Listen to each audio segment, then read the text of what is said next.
So how you can help Avenidas? Well, we have membership.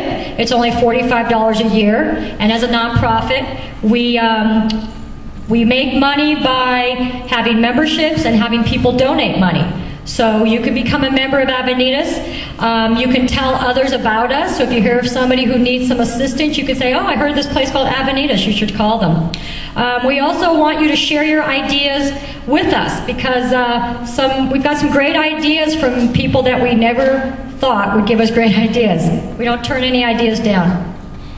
And if you're interested in learning more about Avenidas or you want to volunteer, here's some numbers that you can contact us with. I'm the manager of participant services. We have a manager of volunteer services. If you want some information on Avenidas Village, you can call Vicki. And then information on the Rose Kleiner Center, you would call Lenny Park.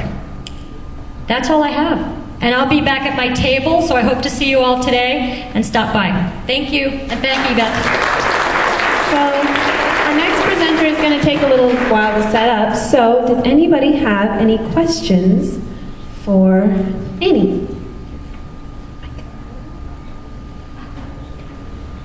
Yeah. What's the origin of the name?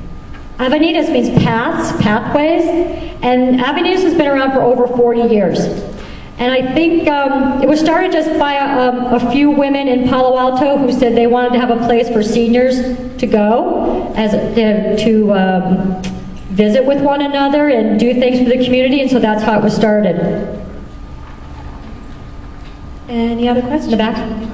When you're looking for volunteers with special skills, what are the top skills you'd like? Well, it would probably depend on which department head you're talking to. We're always looking for drivers to take people grocery shopping, to take people to medical appointments. As I said, transportation in the elderly is the top concern. However, any sort of volunteering regarding technology is awesome. We have, luckily, we're very close to Stanford University, and we are bombarded with graduate students doing research, and they're inventing devices, but they invent a device, but they need to see how somebody actually uses it. And so it's a win-win. So anything regarding technology, computers, we'd love to have you. So do you see the aging generation as coming in the next decade or two, or could be the biggest challenges for that? Well, healthcare is going to be everybody's biggest challenge. And to me, I see, I see people in their 90s who have as much energy as I do. And so how do we keep people involved? Because when people are involved, they're healthy, they get up in the morning, they have a purpose. And so I think as an organization and a society, we need to think about ways to keep older people involved in the community. Mm-hmm. Yes, how might a 14-year-old, what might a 14-year-old be able to do to help out in a summer, over the summer as a volunteer?